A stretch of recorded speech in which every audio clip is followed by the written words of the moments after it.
Real quick, I want to do a fair use.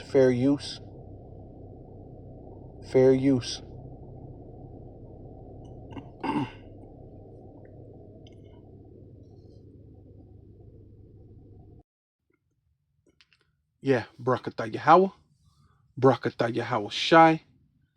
I'm going to give all praises and all honor and all glory unto Yahweh, Bahasham, Yahweh Shai, Bahasham, Rakaha Kodash. Double honor to the apostles and elders of Great Millstone who rule well and do well. To the elder apostles, bishops in Connecticut, to bishops, to preachers, to teachers, to evangelists, and the four winds preaching in truth and sincerity, risking your lives more now than ever, the hopeful elect, the elect, Shalom, to the Israelite foreigners who phenotype may look like another nation, but bloodline goes back to Israel through your father and have come back to the fold. Shalom to you sisters, you Akwathium, who listen and learn under your husband, which is your spiritual leader, with meekness and with silence. This your brother Aram Yehawada with the lesson.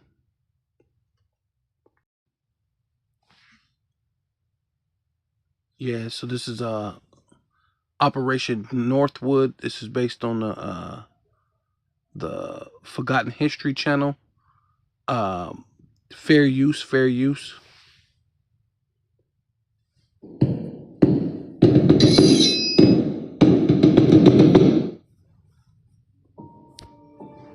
This is not speculation. Every detail in this episode comes directly from declassified U.S. government documents. In April of 1961, the United States launched a secret invasion of Cuba. It was supposed to be quick, surgical, quiet, but instead it became one of the greatest foreign policy disasters in American history. Over 1,400 CIA-backed exiles stormed the beaches of the Bay of Pigs, and within 3 days, they were either captured, killed, or forced to surrender. The plan had been to overthrow Fidel Castro. What America got instead was a global embarrassment. In the months, right, which sounds familiar. Remember when the president of Haiti got killed, but then they caught the CIA agents that were there? Huh? Or they try to say that they were former CIA agents, but either which way, what are you doing over there? And why did you kill this man? Right? Followed, something changed inside the United States national security apparatus. Publicly, Washington claimed restraint. Privately, it was a different story. Behind closed doors, military leaders believed the only way forward was war. But with the American people still reeling from a failed invasion, public support wasn't guaranteed. That's when a new plan was drafted. One that would guarantee outrage, one that would rally the nation, and one that, if approved, would cross a line no republic should ever entertain. A plan that, if executed, would have killed innocent Americans on American soil, just to start a war. The plan called for hijackings, bombings, staged funerals, even a fake airliner explosion. And none of it was coming from a... Right? That should have been a hint to you. Right? As the camera went by, this is an old video. You seen the Twin Towers, hijackings, all this stuff. Fake funerals. Sounds familiar, right? Right? Then you got, of course, you had the, actual real people die, but you had other things happen too, right?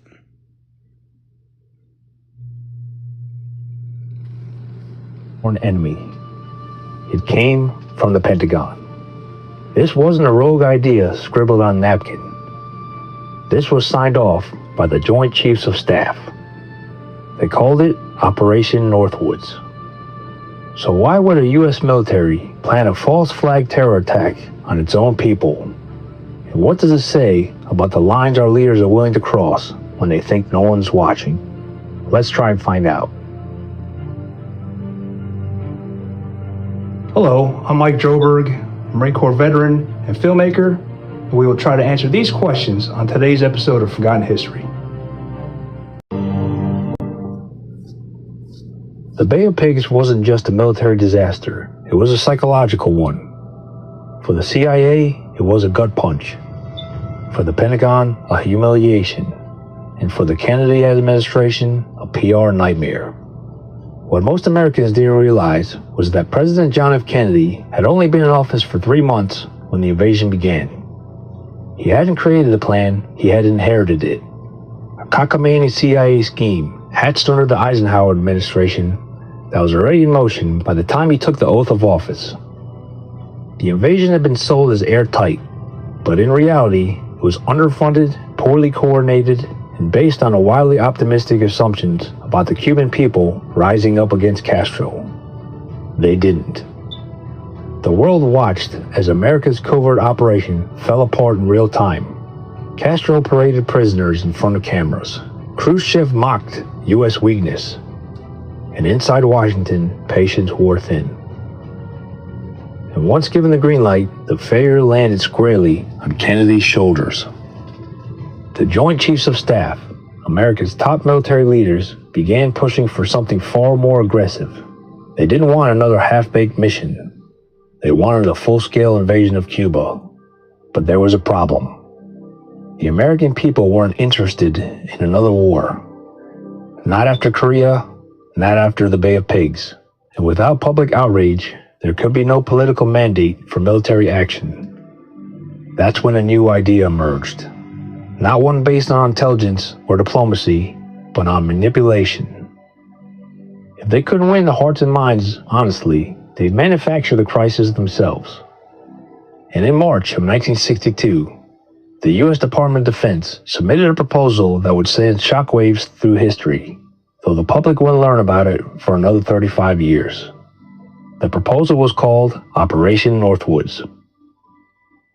And it came directly from the Joint Chiefs of Staff, America's highest-ranking military brass.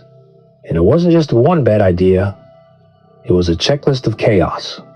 The plan outlined a series of false flag operations, attacks that would appear to be carried out by Cuba, but were actually staged by the U.S. government. The goal? Create a public justification for a full-scale military invasion. Some of the suggestions read like scenes from a dystopian screenplay. They included fake hijackings of commercial airlines blamed on Cuban agents, bombings in Miami, Washington, and even inside U.S. military installations. A drone airliner painted to match a real passenger flight would be remotely destroyed over Cuban waters. A list of fake victims, complete with staged funerals, would be published to sell the illusion. They even considered sinking a U.S. Navy ship and faking Cuban sabotage, or staging a deadly riot among Cuban exiles in Florida, supposedly incited by Castro's agents.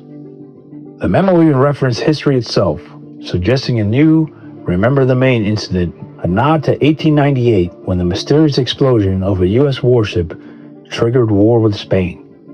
They wanted to follow the same blueprint, manufacture a tragedy, blame the enemy, and rally the nation. One memo proposed assassinating Cuban refugees or American civilians to generate a helpful wave of indignation across the country. These weren't theoretical suggestions buried in the footnotes. They were written in plain language, deliberate, cold, methodical. And most disturbing of all, the Joint Chiefs of Staff didn't just brainstorm the plan, they signed off on it. The document was approved by General Lyman Lemnitzer, chairman of the Joint Chiefs, and delivered to the Secretary of Defense in March of methodical. And most disturbing of all, the Joint Chiefs of Staff didn't just brainstorm the plan, they signed off on it. The document was approved by General Lyman Lemnitzer, chairman of the Joint Chiefs, and delivered to the Secretary of Defense in March of 1962. The final decision now rested with one man, the President of the United States. The Northwoods proposal was submitted to Secretary of Defense Robert McNamara, and from there, it made its way to the President. John F. Kennedy was just over a year into his first term, still weathering the blowback from the Bay of Pigs, still battling his own military leadership behind closed doors. But this time, the Joint Chiefs of Staff had gone too far. Operation Northwoods wasn't a military plan. It was a blueprint for domestic terrorism. The document was signed and endorsed by the most powerful generals in America: General Lyman Lemnitzer, General Curtis LeMay, General George H. Decker, Admiral George W. Anderson Jr., and General David M. Shoup. General Lyman Lemnitzer wasn't some loose cannon.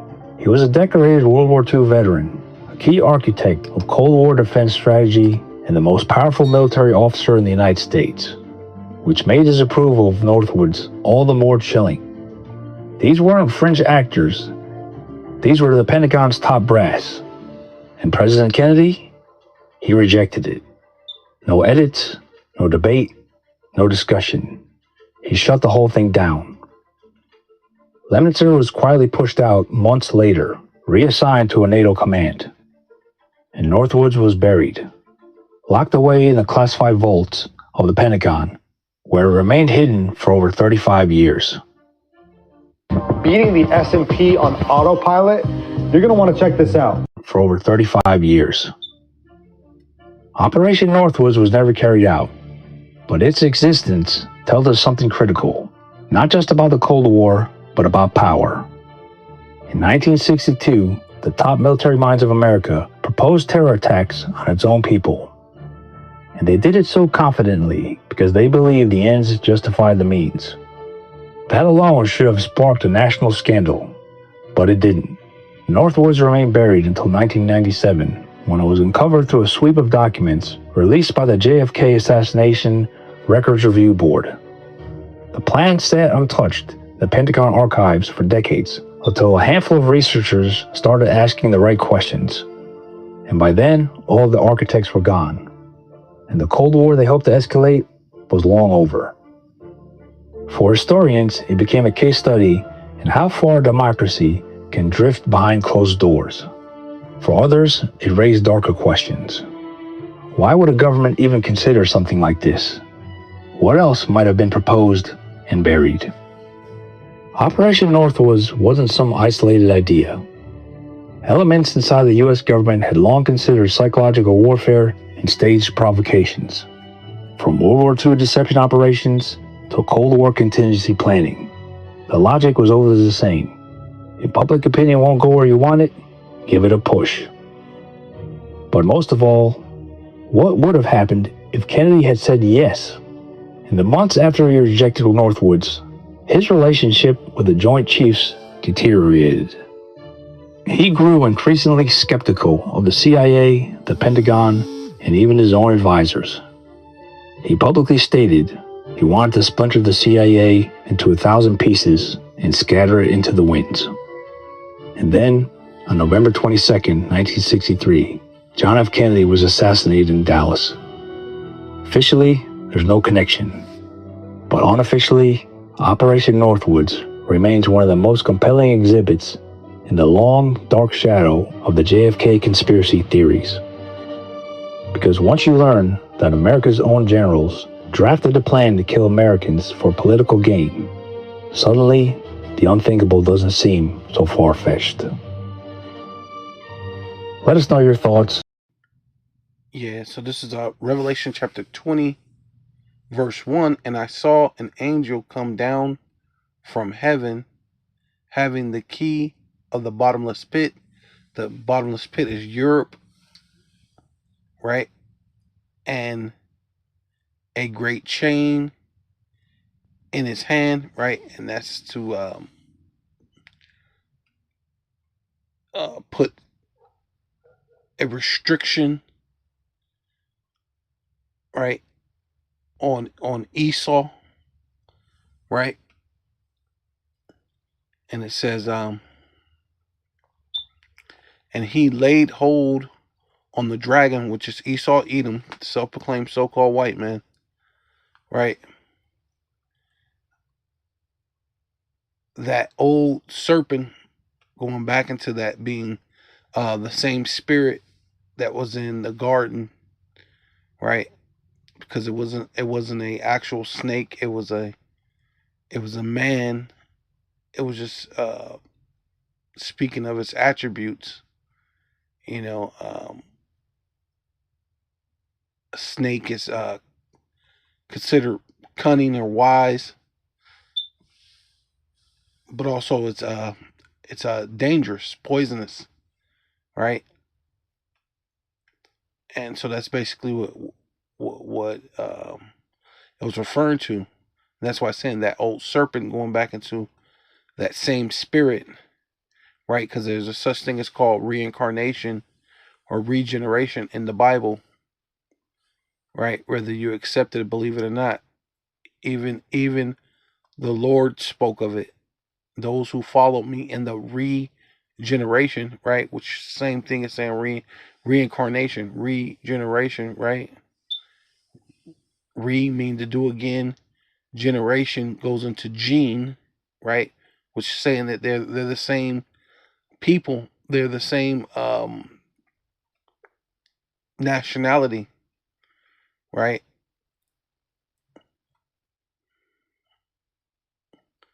They come from the same people, right? Same thing with this the old serpent, which is the devil, right? The false accuser, the adversary, right? Right, which Satan, which means adversary, right? And bound him 1,000 years, right? And this is not uh Mount Seir where they initially came from. This is when they got banished to the Caucasus Mountains, right? But they've always been cave dwellers because their initial habitation was Mount Seir, right? And it says, and cast him into the bottomless pit, right? And if you know where the Caucasus Mountains, it's in Europe. It borders Europe and Russia, right? Which some people say Georgia, Russia for the Caucasus Mountains, but it's also uh, in Europe, right? So it borders, yeah, Europe and Russia. Um, it says, and cast him into the bottomless pit, right? Right, and shut him up,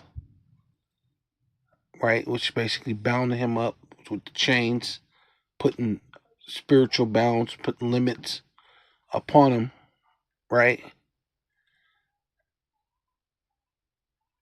Shut him up and seal and set a seal upon him that he should deceive the nations no more. See what all the lies, because it tells you in the scriptures that um, as soon as they be born, they go speaking lies, and that's Esau Edom, right? Because he's a culture vulture.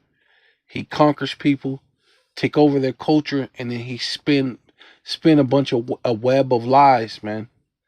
Right? That's why he's the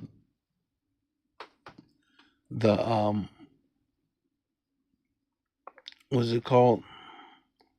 The death adder, the cockatrice, right? Death adder goes into a serpent, but it also there's a thing. What's the one that talks about um talks about like a web too, right? Basically like a what they call like a web of lies, right?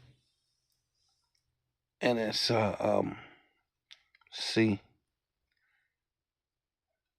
to deceive the world, to deceive the nations, which is talking about all the people of the world no more till the 1,000 years should be fulfilled, and after that he must be loose for a season. That's for a little while, man.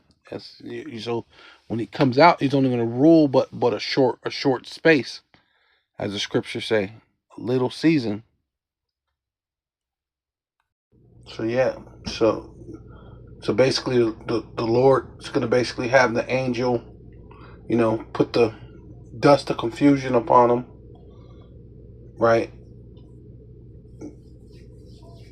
Going back into their nature, right? When they should lay upon their belly, going back into Genesis when it said that you should lay upon your belly and dust you shall eat all the days of your life. Going into confusion, because even under that, all this you at the top of your pinnacle, you got all this top technology. You still didn't plan out a good plan, right? Your plans, and even now, right, your plans haven't been working according to plan, so to speak. Your strategies ain't been worked out the right way, right?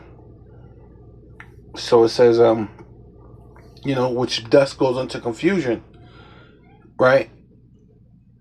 And it says, yea, in heart, right, in their mind, la'ab, their heart, their mind, ye work wickedness, right? And that's what they're gonna do. As soon as they're loose that small season, they're gonna get right into working wickedness. Ye weigh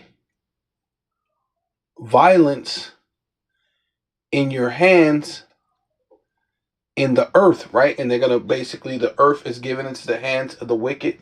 He covered the faces of the judges thereof. If not, and where? Who is he? Who made the Cedere Bogier? Who has made the Serapis Christus, repackaging him into uh uh repackaging him from that to Cedere Bogier, right? Keep spitting you that image, right? Who have done that in the earth, giving the description, and the scripture says that the Lord has hair of wool, and his feet, with his feet is the same, your feet is the same color as your body typically, right? Especially if your feet is already the color of brass, as if it burnt in a furnace. This is not talking about some way out thing, because it tells you the same thing in Daniel, his arms and his feet, right? Right? So we're not talking about, this is some hypothetical speak, right? So it's talking about the Lord himself, right?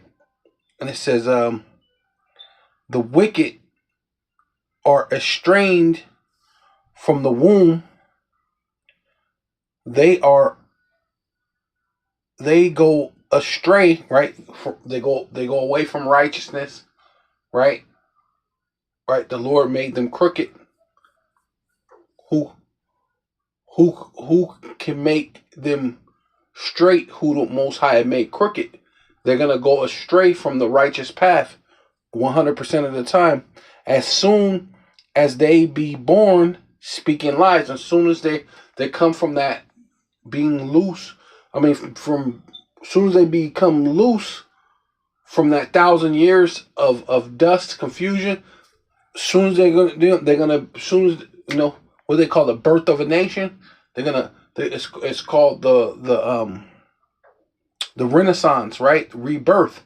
As soon as they came right into the rebirth, they started speaking lies. As soon as the rebirth happened, right? The Renaissance, the rebirth, they spoke lies, right? Their poison is like the poison of a serpent, right? So the lies that they give you are basically like the poison of a serpent. Everything they give you is death, right? That's why the Lord said, that this place is polluted, it'll destroy you, right? Because you think you could celebrate Christmas, Easter, and all these other things, and you know, it seemingly nothing's happened to you thus far. You felt like this thing has been a blessing, but you've been getting gout, gonorrhea, all sorts of diseases since you've been here. You got HIV, AIDS, chlamydia, HPV. You got all sorts of madness in this place dealing with Esau Edom, right? Not to mention polluted air, GMO foods, violence in every city from gangs and drugs. Not to mention this place has been in war more times than it's ever been in peace, right? You have not seen any of that thing, right? That's this place. It'll poison you. Most of the education that they taught you, it's all fabricated with lies, right? It's their history. You have to learn. You got to go to history class, and your history classes, so-called George Washington, Abraham Lincoln, was it Benjamin Franklin, right? Nothing about who you really are, right? To indoctrinate you, to make you think that this self-proclaimed so-called white man is something great, right? But they as soon as they're born, they're speaking lies, man, and it's poison. And as the poison, like the poison of snakes, they are like the death adder, right? Right, and when you go into the death adder is basically like a cobra, right? King cobra that stoppeth her ears, right? So they're not gonna listen to your cries, your pleas of saying this is wrong, it's unfair. You can't take over people's. You can't just walk up into a land, start killing people, taking over their land, and then taking over their nationality. Now you're the American. Now you're the Indian. Now you're the Greek and the Roman. Right? Right? Now you're the Australian and the Canadian. I mean, and the South African. Right? Let's not forget that. Right?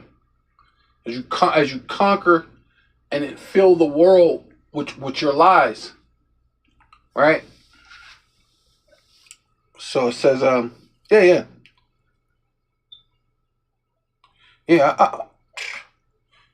I'm going to finish this one. So, yeah, which will not hearken to the voice of the charming ever so wise. They're not gonna listen to the men of the Lord. And as you can see, the Lord has gave us the blueprint of what Esau has done, is doing, and what he's gonna do. But as we were showing him that the Most High is far beyond ahead of you, and we're just some what do they call what we're low on the totem pole, right? We're insignificant, right? We're just babes, but the Lord is allowing babes to confine the wise, right?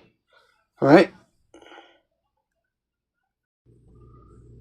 Yes, this is Isaiah chapter 59, verse 2.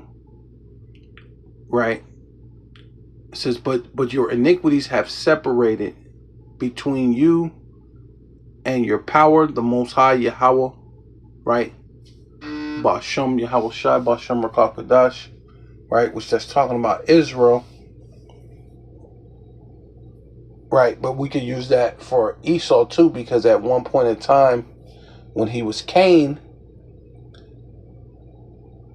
right? He had a direct connection between the Most High and himself. But then what did the Lord tell Cain? He said, sin lieth at the door. right? So he had a chance to give the righteous sacrifice, but he didn't, right? And that's, I'm just using this because normally, this is basically talking about Israel, but you could use it for Esau too. So that's why I'm using this for Esau, because what it says, because that's what happens. Any spirit separate themselves from the Most High. It you be separated from your power. Your sins have hid his face.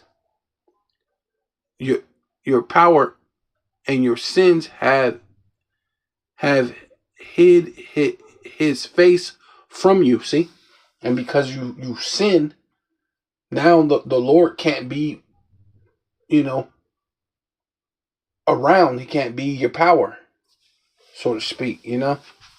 And he hasn't been Esau's power for quite some time, right? You're talking back all the way back into Genesis, right? Once he got casted out, once he got the mark of Cain, right? Right.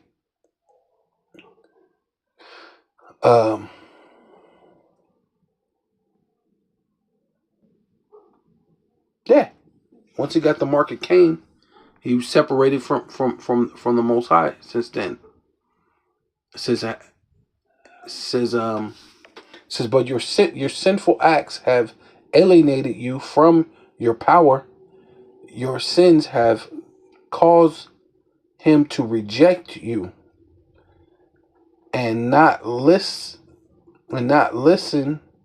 to your prayers. See, and have his face hid from you, that he will not hearken. That he will not.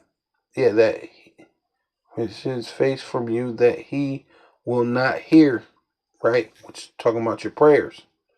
Right, and Esau praises Satan, and Satan tells him what he wants to tell him, and ultimately, Satan. He lies to him too. The spiritual demon Satan lies to the physical Satan, right?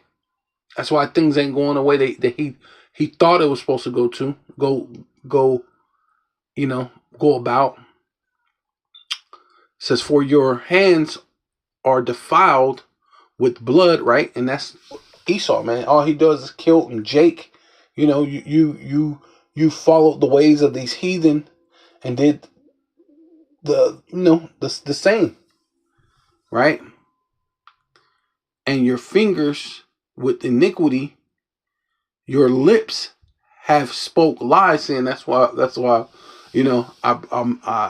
brought out the scripture. I mean, I know it's mostly just speaking about Jake, but this goes into Esau too, right? Because all the curses that came upon Jake is going to fall upon these Edomites, which that's what it says. Your tongue have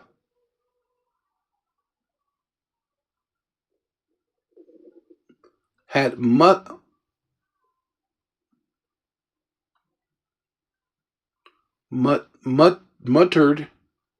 perverseness, right? And that's them. That's how they are. It says says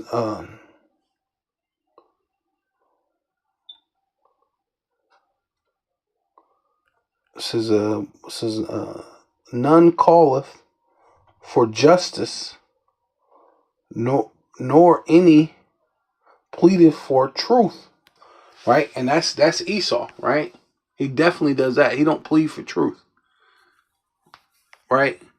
No one considered about justice. No one's concerned about justice. No one setteth forth his case truthfully. See, and that's what Esau does, man. He putting so-called P Diddy on trial. He putting all these other Jakes on trial, but his other white counterparts, they not doing. They're not putting them on trial like that. And hell, they're not putting themselves on trial like that. How many rape, rob, murders have you done? I mean, you have a whole continent. We're standing and living in the continent that you raped, robbed, and murdered on. But who, bro, man, that is crazy.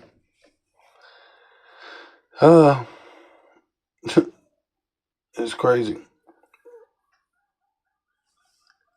They trust in vanity and speak lies, right? They consider mischief and bring forth iniquity, right? And that's Esau, man. And so, I mean, like I said, of course, this is talking about Jake, but man, this fits Esau so well too, though, man, like a glove, right? But you Jakes too, because you Esau, the, you know, the Lord called it right. He said, your father the devil, which is talking about Esau, Edom, right? You do the bidding of your father the devil, and that's ultimately what a lot of you Jakes do, man. Right? It says no one is considered concerned about the just. No one setteth forth his case truthfully. They depend on false words. Ooh, they tell lies. They consider they yeah they no they conceive of oppression. Ooh, see, yeah, that's Esau, man, and give birth to sin. Shit, man, if that ain't Esau, I don't know what it. He give birth to sin, right? They hatch cockatrice eggs and wave the spiders like it, the spider's web, right? And it says they hatch eggs of poisonous snakes, right? Spin a spider's web, right? So basically, going into the lies, they always constantly pushing forth the lies, right? Spinning a web of lies, so to speak, right? But it's all gonna like destroy you though, right? And that I wanted to see what the eggs. Okay.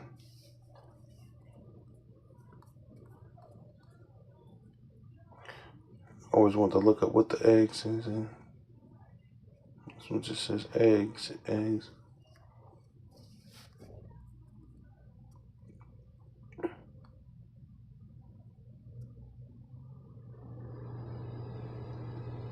A costly, it says fine white linen made in Egypt.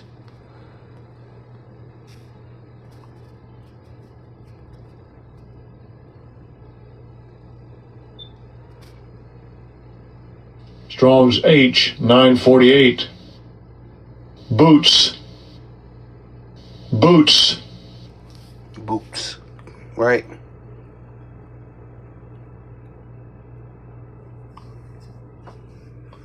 So, Slovakia. Okay, that's fine.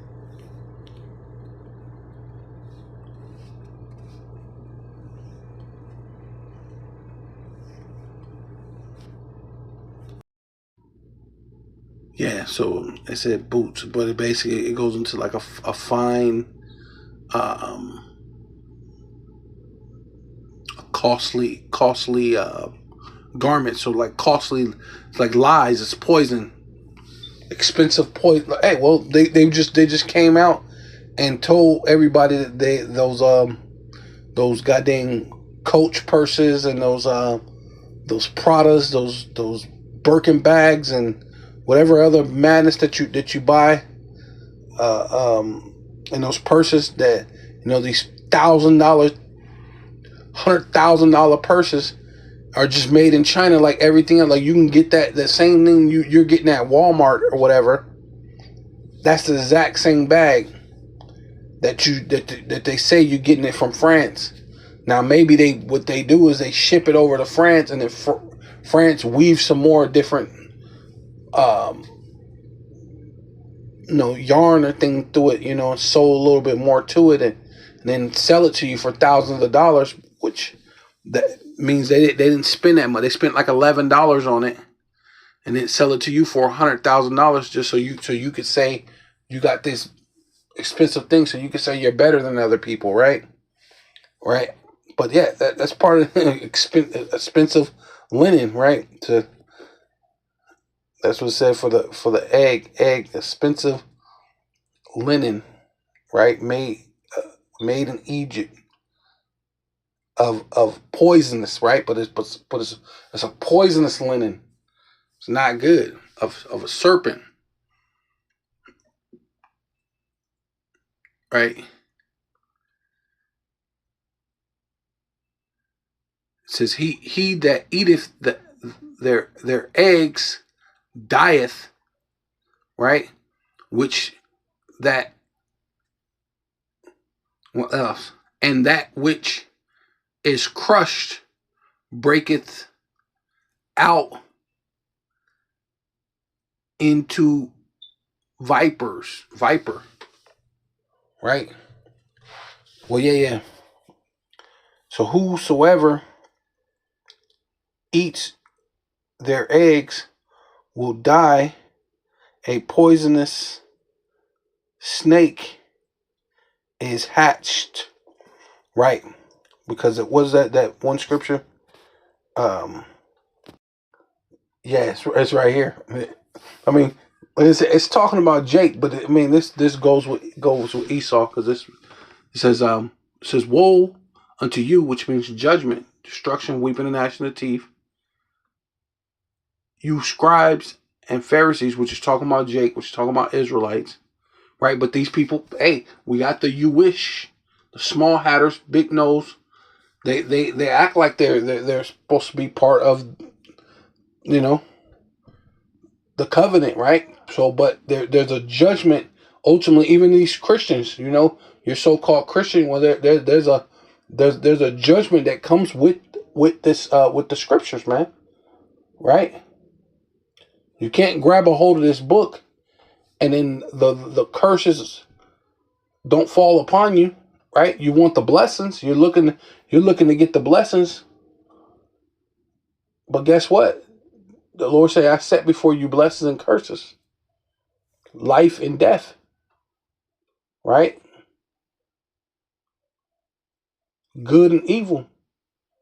Right? Hey, and that's ultimately what's going on in the earth, right? But see, what the whole thing with these people are what? Woe unto you, scribes and Pharisees, hypocrites, and that's ultimately what's going on in this world. A bunch of hypocrites. For ye compass sea and land to make one proselyte. So, hey, and that's what Esau did, man. He basically went over, what does it say? 1492. He sold the ocean. He went all over the ocean, went all over the world, came into the new world, conquered it, did this, that, go all over the world. He got over 100 and I think, what did it say? 140 something different military bases all over the world, right? Yeah, America got a lot of military bases to make one proselyte, and when he is made, ye make him twofold more the child of hell than yourselves. And saying that's ultimately what happens, man. Right?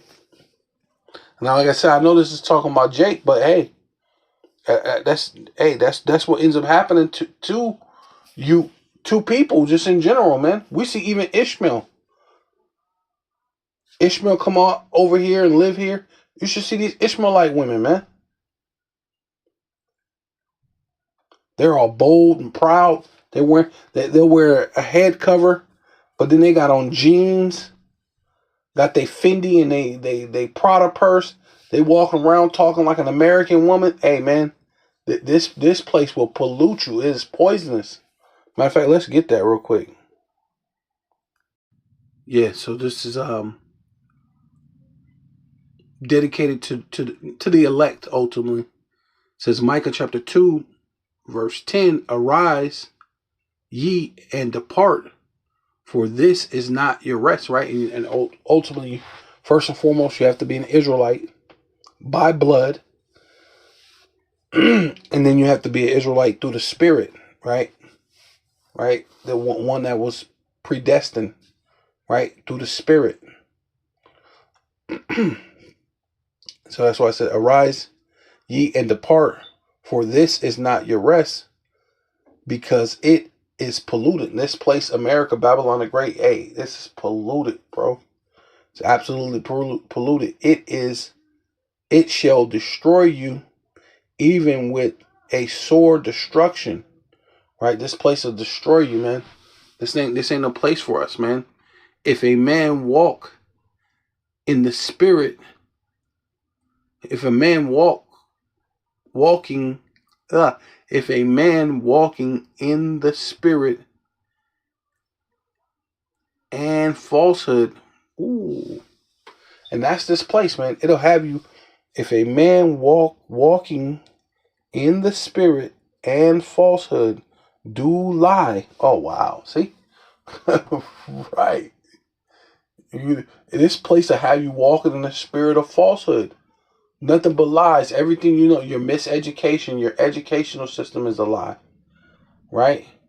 Your your your your financial system is a lie.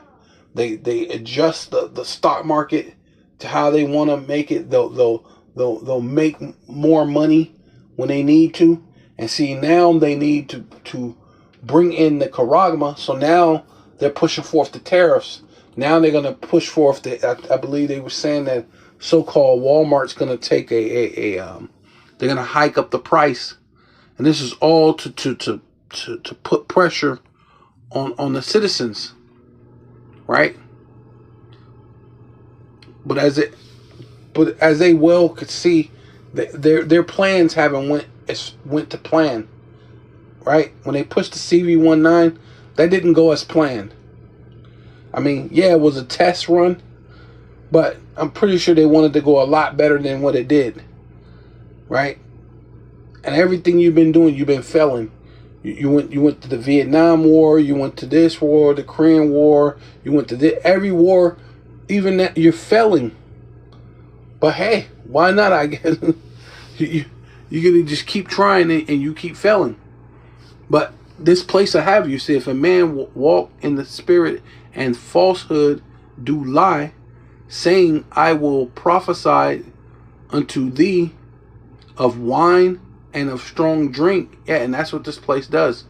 They have these prosperity pastors, right? Even Trump.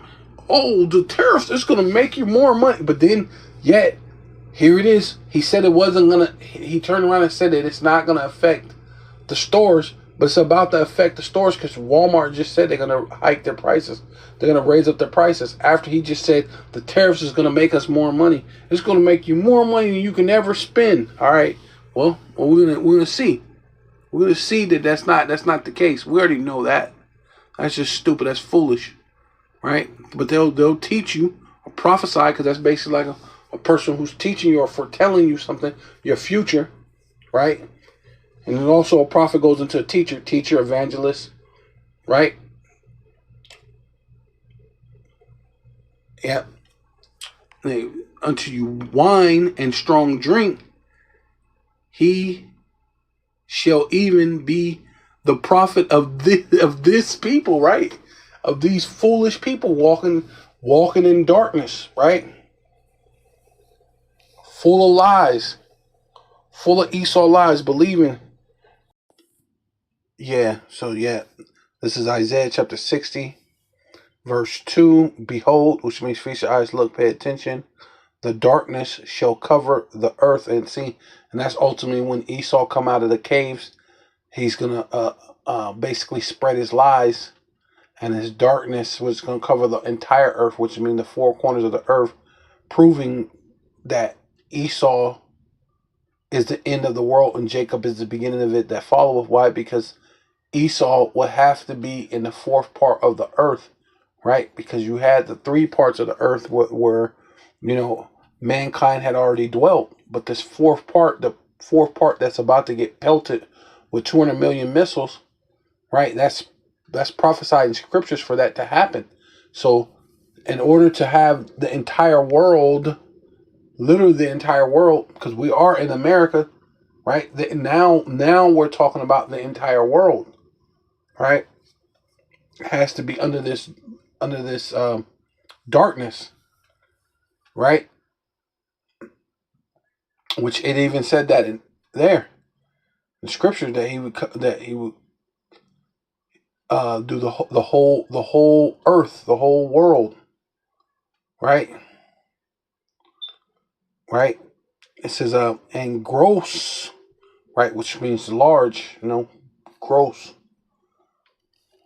It's a large amounts, right? All over the place. You know what I'm saying? Gross darkness, the people, right? And highly on a high scale, right? You people are in darkness, man. Right? But Yahweh shall arise upon thee, which really is dealing with the elect, not dealing with all nations, with all people, because you're the church, and you say you believe in Jesus, which that's not the Lord's name, or you know what I'm saying, the letter J is only 400 to 500 years old, so I don't know how you could continue to do that. Hey, even vocab, he's saying he's a learned man, right? He's a learned man. Well, if you know that it couldn't possibly be, how could you say that it's the church? The church is still calling on and that's a false name, so it can't be that. If you call Yeshua, which you rarely don't even do that, which would be a lot closer, which will make a lot more sense. At least if you called on Yahweh and Yeshua, that will make a lot more sense. That means you at least aiming for the truth, but you're still coming up short, right? That's why you can't have respect for these so-called Christians, man. Right? You're full of it, right? Which proves that you're in gross darkness. So you ain't dealing with the truth, right? None of the truth of your government. You see that they were saying they were willing to destroy American citizens or Cuban citizens in order to start a war, in order to fulfill their agenda. Which something that they did, in a time that it was September, and it had a two ones, and they did do that so they can go to war, right? Fill their agenda. Now you got Trump, Nero, which he did. He burnt, when he was Nero, he burnt the city to fill his agenda. Now, what's to say that they're going to do this again? This is part of their MO. This is part of what they've been doing this, man. Right? The false accuser, the devil. Right? Esau, Edom.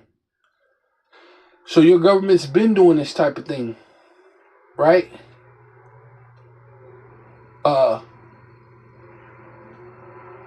Freeway Rick.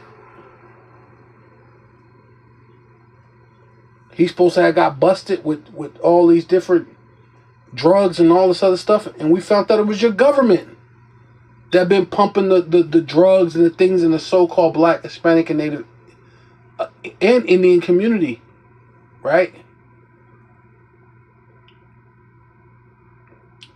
But you so-called white, you try to pass it off. Oh, it's not gonna.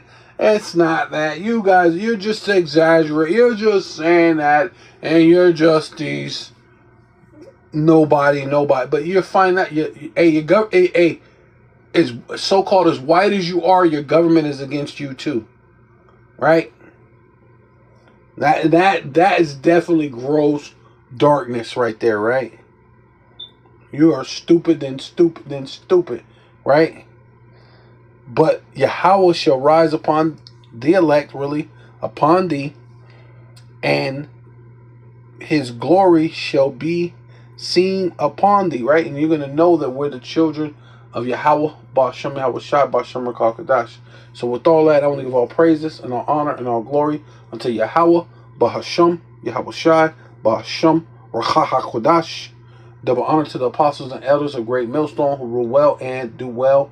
To the elder apostles, bishops in Connecticut, the bishops, the preachers, the teachers, the evangelists, and the four winds, preaching in truth and sincerity, risking your lives more now than ever.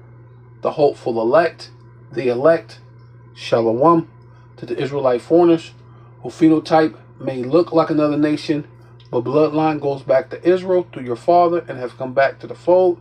Shalom, to your sisters, your Aquathium, who listen and learn under your husband, which is your spiritual leader, with meekness and with silence, and Abba Ball and Kwam Yasharallah.